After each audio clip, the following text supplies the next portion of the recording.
धन्यवाद कार्यक्रम संचालक जी, आदरणीय सभा के सभाध्यक्ष जी, प्राध्यापक जी, विशेष अतिथि, प्रमुख अतिथि, अतिथि वर्ग, अभिभावक वर्ग, शिक्षक वर्ग, विद्यार्थी साथी एवं यहाँ उपस्थित सम्पूर्ण महान्य भावहरू, आज यस मिली मोडल एकाडेमीमा भइरहेको वार्षिक महोत्सव कार्यक्रममा म सोही मन्सुरी खानेकुराको महत्त्व भन्ने विषयमा आफ्नो केही महत्त्वपूर्ण भनाइ राख्दै पढाउँदा एकदमै हर्षित छु।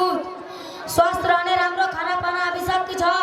हामीले स्वस्थ खाना खानुपर्छ, जस्तै दूध, फलफुल, सब्जी, सागपात र सफा पानी। हाम्रो प्यारो नबी हजरत मोहम्मद सल्लल्लाहु अलैहि वसल्लमले पनि सफा र हलाल खाना खानु भएको छ। हामीले जथाभावी खानेकुरा खाना हुन्न, चिनी धेरै खान, फास्ट फुड धेरै खान, अफर खाना खानु हुन्न, सेहतको लागि राम्रो होइन।